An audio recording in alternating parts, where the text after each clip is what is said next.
Hey everybody, so today we have the a1932 MacBook Air 2018 Retina.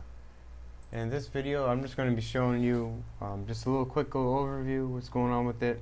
We actually do need to replace the screen on that, so I will make another video about that, but let's just open it and see kind of how it looks like and how we are going to open it. Is it difficult or is it not? So let's again flip it over and start off. Now, if you can see, this one's actually a little bit different than the MacBook Pros. You actually have screws all along here. And what they're going to do is this is actually just going to come up after you unscrew them. It's not going to be like how you have to slide it over. There are still two clips on the side. It kind of reminds me of the older MacBook Pros. It's very similar to that, how it has all the screws and then there's just two side clips on the side. And not the newer ones that have the little latch here and the one that's really difficult to open. So let's open this up. Just take all the screws out.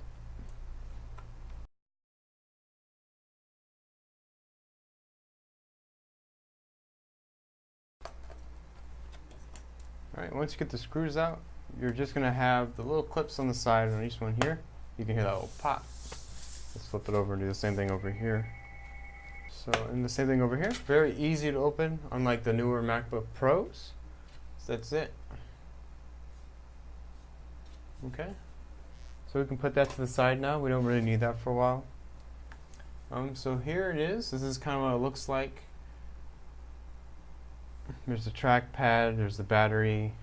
The battery connection is actually, before you do anything, you always want to remove the battery connection. This is actually this one right here. You can see it. So what we would do is, before we do anything, we would want to make sure we remove that. Alright, and to remove this battery, what you want to do is you actually want to remove this little board here. So let's take out the screws for this one. It's going to help us just get more leverage on it.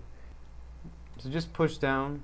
Of course you have a little bit of trouble. There's nothing really supporting this little board back here. So this is all one connection. It's going to help you pull it up if you lift it.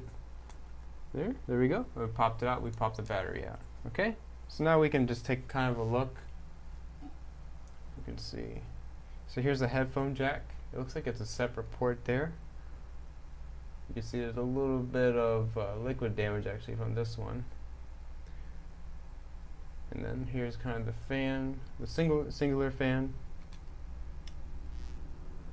There's a bunch of cables. There's a battery connection. This is the connection that goes to the main board from the auxiliary board. And this also houses the speaker, and this is the headphone jack one. So here's the antenna cables there. This is where you plug in the LCD. I'm going to be showing you guys this one very shortly. There's a trackpad cable, and there's a trackpad there. It does look like everything's soldered to the board. It looks like the RAM, the hard drive, you're going to have a problem with everything else. So if you have a RAM issue, you're going to have a problem with getting any of your data off. If you're going to have a board issue, you have a problem to getting data off. So everything's soldered to the board here. So port connections, there's only two on this model. But this usually just comes out here. It's a separate board. You can just take it out and then maybe unscrew it. I would think it would be easy for this one. It looks like you can pretty much, if you ever have to replace them, you can pull it out. Speaker looks pretty easy to replace. But that's just a quick little overview of it. We're going to be making a video pretty soon on how to remove the LCD cables and everything. And is it more complicated than the MacBook Pros? It looks a little bit easier. It looks like you just kind of do the screws here. The MacBook Pros actually does have antennas. It has about I think 12 or 13 screws all together just for the antenna, so you help pop it up. But otherwise, it's usually pretty straightforward. You just have to be careful you don't strip anything and use the right screwdrivers. Anyways, guys, that's it for today. Thanks for taking a look at this 2018 Retina MacBook Pro. If you guys have any other questions, please comment below. It really does help a lot. And if you can share the video too, it does really help. Yep, and anyways, guys, thanks a lot for watching. Have a good one. Bye.